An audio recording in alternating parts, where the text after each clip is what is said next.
kuliah pertama itu hanya pendahuluan lah istilahnya, itu membahas kontrak kuliah, sehingga apa yang saya utarakan di kontrak kuliah itu wajib diketahui semuanya. Jadi kalau misalnya nanti di perjalanan masa perkuliahan itu menyimpang dari kontrak kuliah ini, ya kalau misalnya kena sanksi misalnya, jangan protes karena sudah diutarakan di kontrak kuliah. Ya, makanya saya minta kalau semua bergabung ini. Karena kalau satu persatu per kelas kerepotan ya, karena sama topiknya tuh. Nah, nanti setelah pertemuan pertama ini baru tersusun jadwalnya. Kemarin itu sudah disepakati untuk pertemuan pertama, berarti minggu depan ya, hari Senin, itu yang pagi ini, jadi jadwalnya begini. Pagi jam 8 sampai 8.50 itu kelas A, kemudian 8.50 sampai 9.40 kelas B. Kemudian siang jam 1.13.10 ya, jam 1.10 sampai jam pokoknya 50 menit itu kelas C, kemudian 1.10 sampai 2.40 kalau nggak salah. Kemudian kelas D-nya sama, setelah akhir jam dari kelas C sampai jam 3 sore. Nah, seperti dulu lagi ada ini semua mirip-mirip dengan internal 1 ya, kemarin ya, hewan kecil. Jadi dosennya sama, udah tahu semua kan. Kemudian waktu pertemuannya juga sama. Satu dosen sekali pengajar itu diberi waktu 2. Jadi pertemuan pertama untuk per kelas ya, per dosen per kelas. Pertemuan pertama adalah pemaparan materi, kemudian memberi tugas. Nah, minggu pertemuan yang kedua ini tergantung dosennya. Kalau dosennya memberikan tugas untuk presentasi, ya Anda harus presentasi seperti yang kemarin itu. Jadi yang lainnya sama. Dari sini dulu ada pertanyaan enggak?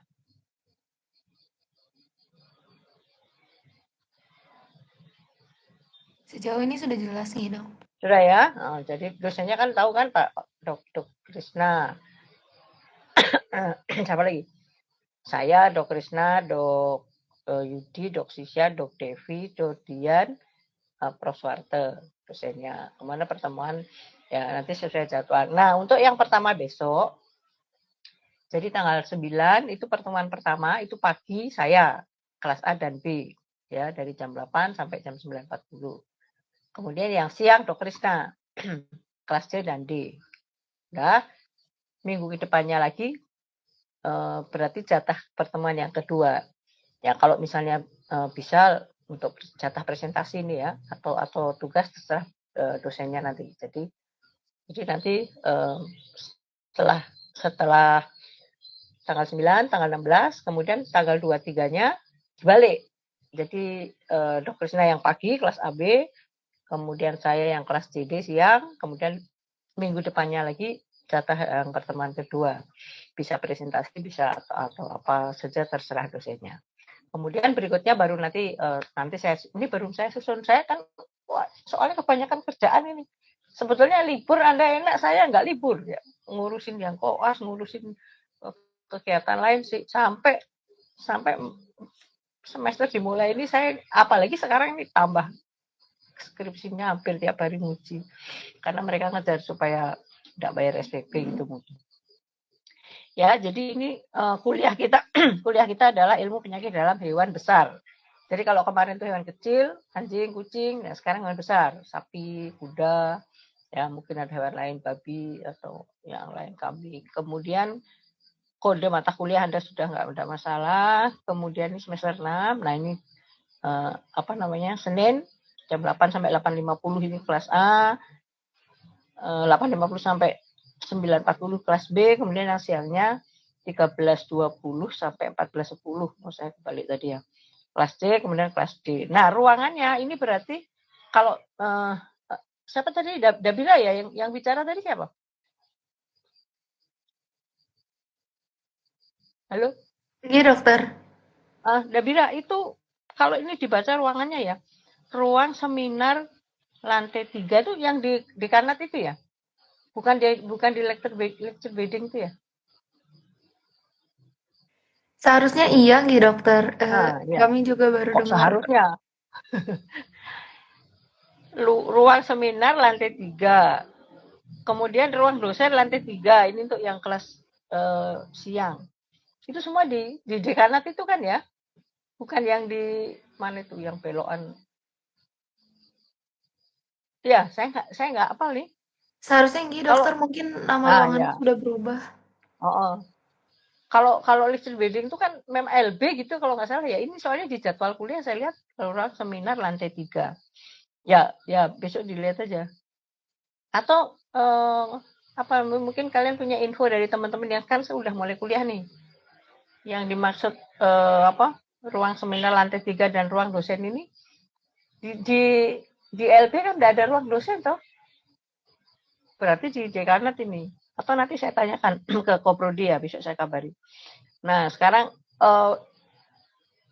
bisa dibaca nih. Jadi tolong kontrak kuliah di-share ya di para korti. Semua jadi bisa membaca, bisa melihat. Jadi ini sama juga dengan penyakit dalam hewan kecil. Semuanya ada diberi materi supaya nanti bisa memahami bagaimana cara mendiagnosa dari mulai anamnesis seperti itu kan tahapannya sampai treatment. Kemudian sistemnya apa saja, ada mulai dari di sini disebutnya apa ya? Respirasi, pencernaan, ya kardiovaskuler, ya semua sama dengan hewan kecil kemarin. Ya itu semua topik itu dosennya juga sama. Jadi misalnya kayak saya tetap megang metabolisme dan mata. Dok Krisna kardiovaskuler kan, kemudian pencernaan itu semua Anda sudah tahu. Karena itu hewan kecil kemarin sudah. Kemudian setelah menyelesaikan mana nih tujuan instruksional. Jadi setelah menyelesaikan itu boleh di apa PPT-nya boleh dilanjut. Saya sudah sampai di ini tujuan instruksional. Ya, tujuan instruksional berarti setelah menyelesaikan penyakit ini mahasiswa diharapkan sudah dapat memahami, mengevaluasi. Ya, pokoknya Anda dibuat menjadi dokter hewan ya. Dokter hewan walaupun belum dokter hewan tetapi ini tahap-tahapnya ke sana. Nah, terus materi tahapannya begini, ini dibagannya udah bilang ya. Jadi paling bawah itu adalah pendahuluan. Pendahuluan itu maksudnya ya mungkin pengantar atau apa yang mengarah ke topik masing-masing dosen ya. Kemudian etiologi ya, setelah itu etiologi. Jadi penyebab. Kemudian patogenesis. Nah, patogenesis ini sebetulnya kalau yang paling utama itu adalah yang paling harus pegang, harus memahami itu tingkat koas ya. Sebentar lagi kan mau jadi dokter hewan. Tetapi kalau Anda bisa memahami lebih bagus lagi. Jadi patogenesis itu adalah jalannya penyakit. Kenapa penyakit bisa seperti ini? Kan bagaimana? Sehingga itu maksudnya nanti kalau patogenesis itu jalannya penyakit dipahami itu nanti dokter hewan bisa mengedukasi klien. Biasanya klien kan nanya, kok bisa begini toh dok? Kok bisa gejalanya kok begitu? Nah, diedukasi dengan cara menjelaskan tentang patogenesis penyakit. Tetapi ini karena Anda belum menghadapi klien ya maksudnya nggak diwajibkan. Tetapi kalau koas wajib. Kalau sudah koas nggak bisa ini akan ditekan terus supaya memahami. Karena nanti harus menghadapi klien, harus menjelaskan kalau klien bertanya. Tetapi kalau Anda tahu lebih bagus lagi, sehingga kalau misalnya ada ujian atau mungkin kuis atau yang ditanya, Anda bisa menjelaskan. Ya, kemudian klinis penyakit. Terus ya ini sistemnya itu ada banyak. Nah, terakhir semua adalah diagnosa. Jadi diagnosis penyakit ini pada dasarnya dia adalah simpulan ya. Jadi seorang dokter hewan yang handal itu dia akan tepat sekali mendiagnosa, menyimpulkan. Karena kalau diagnosanya tepat, pasti treatmentnya tepat. Kalau diagnosa salah, ya treatmentnya sesuai dengan diagnosa yang salah itu jadi salah kan gitu. Makanya yang harus dikumpulkan, dipahami itu mulai dari anamnesis, ingat ya clean kan, anamnesisnya, gejala klinisnya semua didaftar, kemudian kalau perlu pemeriksaan laboratorium itu yang paling penting tuh kalau misalnya udah ketemu berarti kosannya udah tahu kan, berarti diagnosa itu. Nah, setelah itu baru terapi ya. Ini organisasi materi untuk penyakit dalam ya. Terus nah, strategi perkuliahan sama juga sama SCL ya. Jadi fokusnya tuh ada. Dosen itu hanya sebagai kalau ya ini istilahnya kalau motonya itu kan tuturi handayani. Ingat kan artinya. Jadi dan di belakang ya tuturi handayani itu ada yang ingat nggak itu ada 3 moto tuh engarso sung tulodo eng Madyo Mangun Karso tuturi handayani. Nah kalau sebagai pendidik kalau pemimpin di depan engarso ini kalau orang Jawa pasti tahu engarso sung tulodo di atas memberi teladan di atas di depan. Nah kalau pendidik dosen juga ini adalah tuturi handayani artinya di belakang dia tuh mendukung mendorong.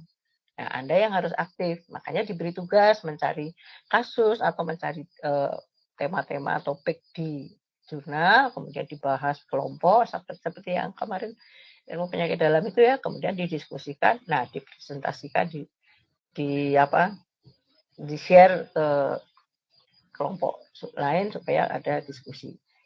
Tuh, kalau dosennya hanya memberi fasilitas, kemudian ya mendukung supaya Anda jadi fokusnya ya SCL, Student Center Learning. Kemudian, nah kalau bacaan ini sebetulnya ini bukunya ini termasuk agak lama ya, tapi ada yang edisi baru juga sih. Yang paling utama adalah yang keempat itu ya, itu jurnal-jurnal ilmiah. Cari yang terbaru, termasuk nanti tugas Anda, topik yang diberikan itu, kalau bisa mayoritas ya ngambil dari jurnal. Syukur-syukur kalau bisa Anda menemukan kasus. Ya, misalnya saya penyakit metabolisme. Salah satunya ya adalah, tapi sini nggak ada ya, sapi perah itu sering mengalami yang namanya, milk fever ya. Kalau di hewan kecil kemarin itu eklamsia tuh ya. Jadi sudah yang bunting, kemudian melahirkan tapi kekurangan kalsium. Nah, terjadilah eklamsia kalau pada hewan kecil atau milk fever pada hewan besar. Nah, kalau seandainya Anda menemukan kasus, ya, tapi yang paling sering terjadi pada sapi perah sih ya kalau milk fever itu. Misalnya atau penyakit lain, misalnya pencernaan itu dogian. Anda menemukan sapi atau kuda mungkin diare atau apa. Nah, itu yang Anda ambil untuk tugas, dilaporkan kasusnya, kemudian dibahas. Itu akan lebih bagus lagi ya. Tapi kalau toh nggak bisa dapat kasus, Anda bisa mencari dari jurnal seperti yang waktu hewan kecil kemarin itu ya. Oke, kemudian tugas-tugas ya kalau bisa sebelum kuliah itu sudah baca materinya supaya nanti dalam kuliah nggak usah terlalu dijelaskan banget. Anda sudah punya modal kan begitu dijelaskan sedikit Anda sudah tahu. Tetapi ya dengan syarat kalau misalnya sebelum kuliah sudah harus baca materinya harus sudah ada dulu kan. Nah, kalau core team-nya kreatif, jadi misalnya minggu depan kuliahnya siapa? Oh, dok, misalnya siapa dok Devi misalnya, hubungi. Dok, bisa nggak minta materi kuliah untuk minggu depan? Nah, kalau misalnya kuliahnya Senin, Anda mintanya mungkin Rabu atau Kamis ya. Kemudian dapat kan bisa dibaca sebelumnya. Ya, jadi nanti begitu Senin dipaparkan itu sudah mengerti. Dibanding kalau misalnya begitu hari ini kuliah, hari ini dikasih materi. Jadi kadang-kadang nangkapnya itu nggak langsung gitu. Kadang nggak ngerti karena internal itu memang penyakit yang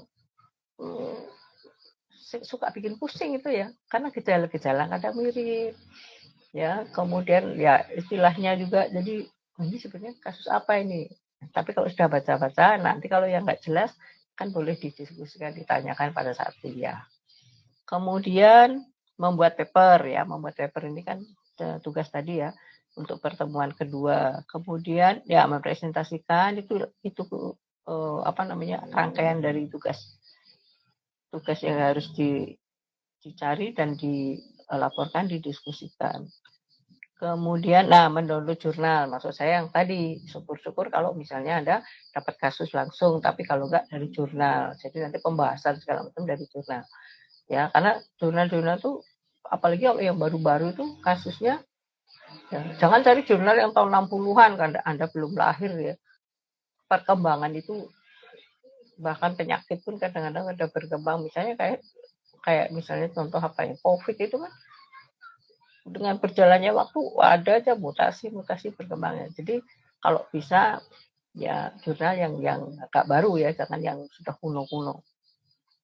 Kemudian format tugas untuk paper laporan ini wajib nih, ini kalian pasti sudah paham membuat paper kan, harus berapa jaraknya, kemudian apalagi ya pokoknya judulnya kan, kemudian ada urut-urutannya seperti itu, sudah ini ada bisa dipaparkan di situ, judul, definisinya penyakit yang Anda temukan apa atau yang Anda dapat, etiologi, patogenesis, nah ini semua lengkap nih ya.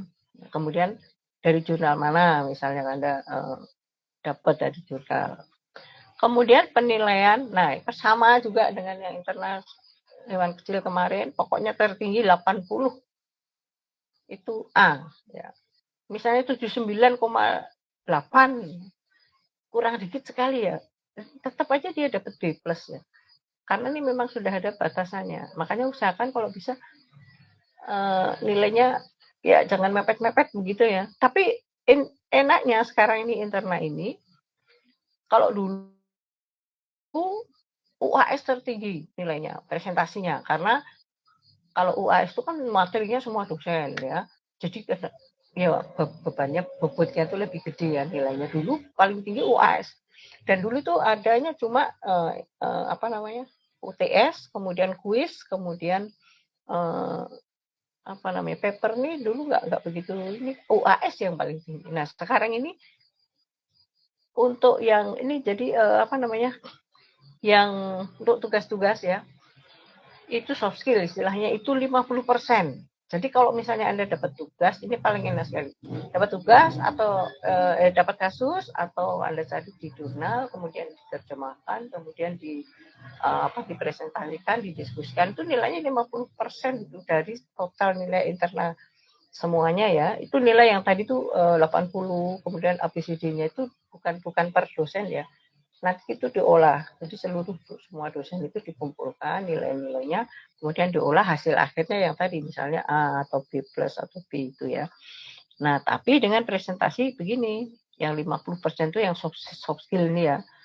Tinggi nih, presentasi 20%, kemudian bikin laporan saja, kalau laporannya sudah Anda bikin sudah 15%. Kemudian nemu kasus ya, pasti orang namanya laporan kasus pasti ada ya, 15% sudah ditangani. Karena kasusnya pasti ada, sudah bisa, udah nemu, kemudian dipaparkan. Itu totalnya 50%. Nah, UTS itu cuma 15%. Kuis ya, biasanya Dok Devi yang paling sering ngadain kuis ya. Dosen lain rasanya sih jarang sih. Tapi bisa beliau sendiri 15%. Yang lainnya paling UTS. Nah, yang paling sering ya tugas ini. Kemudian UAS. Nah, UAS itu wajib ini ya. Karena di jadwal resmi dari fakultas ada UAS. Ini nilainya 20%. Ya, jadi kalau Anda misalnya fokus mau bagus, itu baguslah tugas 50% nilainya. Ya, tapi ya yang lainnya jangan diabaikan. Ya, semua kalau hanya tugas toh ya cuma 50% nilainya. Tapi ditambah UAS, UTS maupun kuis-kuis atau pokoknya apapun yang dari dosen itu nanti ada presentasinya. Nah, kemudian jadwalnya ini terlampir, tapi saya belum selesai saya nanti Korti saya kirim ya di grup Korti, silahkan di share ke teman-teman satu kelas masing-masing. Saya sebentar, besok saya di kampus. Tadi saya ke kampus sampai sore karena ujian skripsi. Kemudian besok lagi rapat ini, kemudian Rabu saya ada waktu kosong. Kamis sudah skripsi lagi 2, Jumat skripsi, Senin, Selasa, Rabu, Jumat lagi skripsi semua. Jadi saya nggak ada waktu yang benar-benar kosong. Rabu saya kosong, nanti ingatkan saya ya, Korti, minta jadwal. Kemudian materi saya kan minggu depan saya yang kelas AB kortinya nanti, kemudian yang kelas CD minta ke Dokrisna materinya. Kalau jadwal kan dari saya aja satu, nanti bisa di-share. Kemudian, nah peraturan. Ini peraturan setiap, ya udahlah biasa ya, mentaati peraturan segala ini di FKH. Kemudian, nah perkuliahan ini ada yang kurang di sini ya. Jadi mahasiswa harus mengikuti kuliah ya, dan ngisi daftar hadir, jangan lupa. Karena nanti 75% kalau kurang dari 75% Anda nggak bisa ikut UAS. Ya, itu nanti ada di akademik yang akan mengkalkulasi. Jadi usahakan kalau misalnya nanti hitung di jadwal itu pertemuannya ada berapa. Nah, Anda 75% kan? Kalau misalnya mau bolos nih ya, saya mau bolos Anda punya jatah 25% dari seluruh pertemuan. Nah, jangan sampai lebih. Kalau lebih ya berarti kehadiran kurang dari 75% nanti konsekuensinya nggak bisa ikut AS. Ya, nah berapa pertemuannya nanti nunggu jadwal ya. Kemudian mahasiswa ya yang tidak bisa kebetulan nih pas UTS itu kan dosennya ada yang mengatakan UTS ada enggak. Pokoknya kalau tidak mengikuti UTS atau UAS apalagi itu jangan sampai Anda jadi kena apa istilahnya kena sanksi nggak bisa ngikuti dan tidak ada nilai yang diolah nanti 2 hari maksimal lapor. Jadi misalnya nih, ya kita nggak ngerti ya, entah sakit, entah ada masalah keluarga, harus pulang kampung mendadak. Tapi syukur-syukur jangan. Ini hanya misal. Kalau sampai terjadi padahal jadwalnya saya harus UTS atau saya harus UAS, tapi ini ada hal yang membuat saya tidak bisa ikut. Nggak apa-apa. Lapor, ya. Langsung aja ke saya. Lebih gampang lagi, lebih cepat lagi WA saja dulu, walaupun nanti misalnya diminta surat ya. Belakangan tidak apa-apa. Minimal memberitahu dulu, jangan lebih dari 2 hari. Kalau lebih dari 2 hari dianggap ada yang tidak mengikuti, ya. Jadi nanti tidak bisa diolah nilainya, tidak akan keluar. Ya, ingat itu, tolong ingatkan, Korti terutama ingetin anak buahnya pada saat jadwal-jadwal penting ini, entah UTS, entah kuis atau ada UAS, ingatkan untuk kalau bisa jangan bolong, jangan nggak ikut. Ya. Atau kalau memang terpaksa ikut, ini Korti nih ya, tak kasih tugas ya untuk memperhatikan anak buahnya juga, misalnya belum sempat bikin surat untuk izin atau gimana, Korti minimal mungkin mewakili hubungi saya Korti. WA saja lebih cepat, WA saya 24 jam. Si A nggak bisa ikut UAS dok atau UTS, nah artinya kan sudah ada izin toh, nah itu nanti boleh nyusul ya atau gimana kebijakan yang lain sehingga bisa nilainya diolah dan dapat nilai di akhir. Kemudian apalagi nih? Nah, ini yang tidak mengikuti UAS, ya. Oke, dosen. Nah, dosen wajib mengumumkan nilai mentah kepada mahasiswanya. Anda punya hak untuk ingin tahu, ya. Nggak ada istilah ini. Kalau saya keras nih, walaupun Prof. Nyoman Soeharto dulu dekan, kemudian sekarang ketua LPPM, tapi dalam hal ini saya yang jadi koordinator, saya bisa menegur beliau ini. Jadi saya tekankan bahwa nilai ya ini tidak boleh disembunyikan. Jadi kalau misalnya ada mahasiswa yang saya pengen tahu nilai saya, perasaan saya bisa ujian jawab, tapi kok nilai saya kecil, enggak apa-apa, ya. Tanya. Kalau misalnya tanya ke dosen yang bersangkutan, Anda sungkan atau bagaimana, langsung ke saya. Nanti atau bukan sungkan, nggak dikasih misalnya. Kan kadang-kadang ada, wah enggak, udah ini, udah tak setorkan ke koordinator atau bagaimana. Kalau saya nanti terbuka ya, jadi bahkan mau melihat sampai detailnya ini berapa nilainya, boleh. Memang itu hak Anda ya. Jadi kalau yang sehat tuh begitu. Ini ujian, kemudian mau lihat nilainya, sehingga nanti kalau seandainya tidak sesuai dengan kok perasaan saya bisa kok nilai saya jelek, nah, tapi dengan bukti itu kan, oh berarti ngerti kesalahannya di mana ya. Jadi jangan takut untuk bertanya tentang nilai. Kemudian sanksi ya ini yang tadi misalnya kalau tidak 75% kehadiran tidak bisa ikut UAS. Kemudian tidak ikut UTS pokoknya peristiwa-peristiwa penting UTS, UAS atau yang lain tidak memberitahu dalam 2 hari ini juga tidak bisa dilanjutkan penilaian sampai akhir. Oke, nah satu lagi yang belum ini ternyata saya lupa. Kalau kuliah offline itu kan datang di dalam ruangan kan begitu. Itu misalnya saudara jam 8, ini kuliah cuma sejam loh. Orang ini cuma 2 SKS, nggak ada praktikum, jadi kuliahnya cuma 1 jam 8 sampai 8.50. Terus yang kelas berikutnya 8.50 sampai 9.40. Nah sekarang kuliah 1 jam, Anda mau minta tenggang berapa menit, misalnya harusnya kuliah jam 8, mau berapa? Oh saya lebih 10 misalnya, saya minta bisa masuk kelas, karena masuk kelas kan kalau offline. Nah ini mau minta tenggang apa enggak? Apa on time jam sesuai jadwal? Karena kuliah cuma sejam. Gimana? Yang lain mana suaranya? Dalam hal misalnya ya, kuliahnya cuma sejam nih saya ingatkan. Anda mau tepat on time supaya 1 jam itu tidak terbuang. Karena waktu sejam dengan topik yang banyak itu sangat mepet ya. Atau mau punya minta tenggang waktu, misalnya kalau telat sekian masih boleh masuk kelas. Ada yang usul?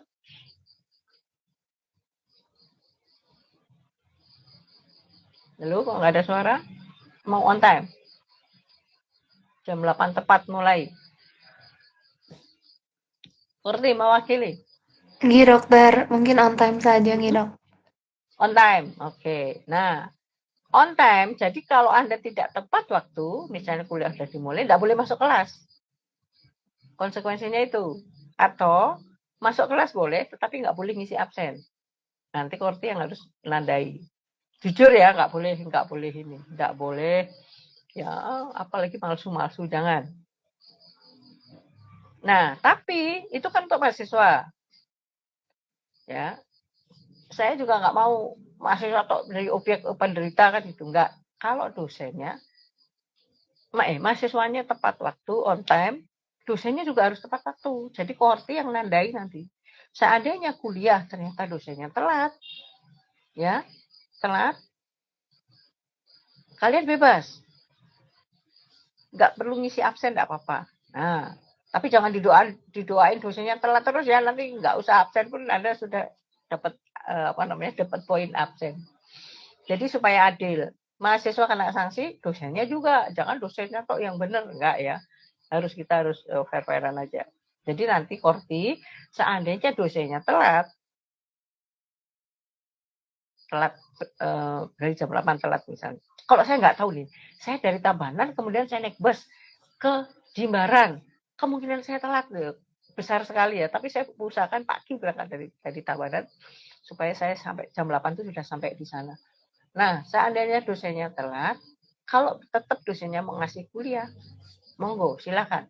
Anda masuk kelas saja, tapi absen bebas Anda. Artinya, termasuk Anda sudah absen semua gitu, karena kesalahan dosen toh. Jadi mahasiswa dapat untung.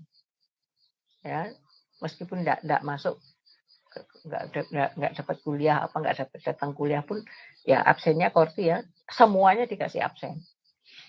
Kalau dosennya telat. Tapi kalau mahasiswa yang telat, masuk kelas telat, Korti yang saya minta juga ditandai siapa yang telat itu untuk tidak tanda tangan absen atau dicoret di kolom tanda tangan.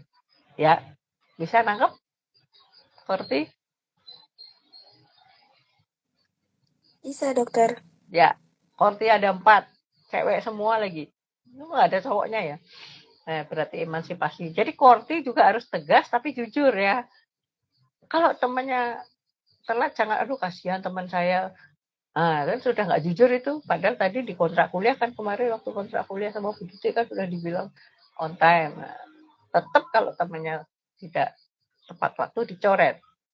Nah, tapi kalau dosennya enggak, Korti juga harus tegas. Nggak perlu takut. Oh, dosennya nggak datang, semua diabsenin.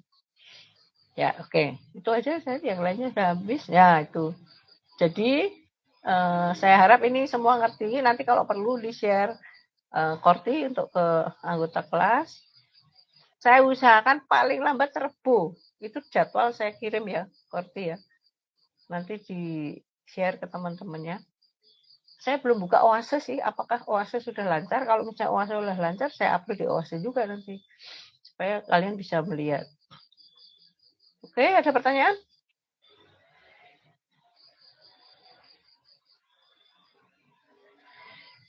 Nggak ada kayaknya ya? Udah jelas semua ya?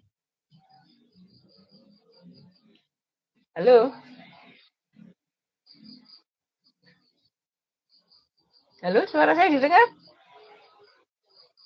Terdengar, dokter. 98 kok nggak ada suaranya? Apa pada ngantuk? Ada pertanyaan?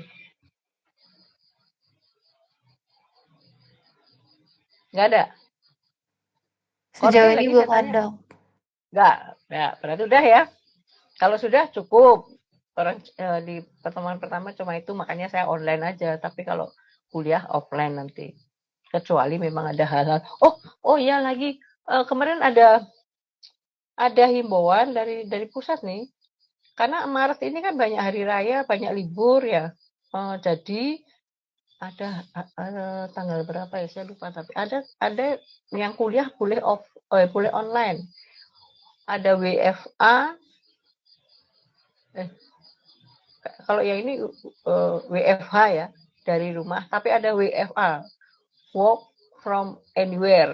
Jadi misalnya nih dosennya pulang kampung nih, kayak saya pulang ke Solo, nah kan kuliah saya dari Solo itu boleh, ada tanggal tertentu, tapi saya lupa tanggal berapa itu boleh. Jadi seandainya ya, karena Maret nih banyak hari-hari penting, di bulan Maret ini boleh kuliah online ya, tetapi ya nanti dosennya aja dah yang ngatur ya.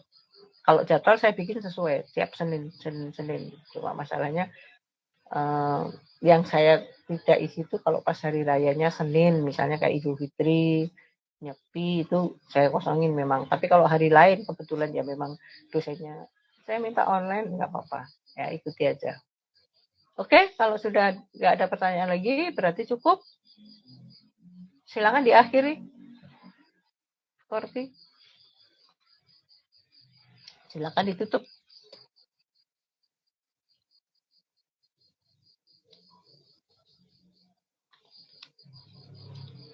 Terima kasih, Dok. Terima kasih.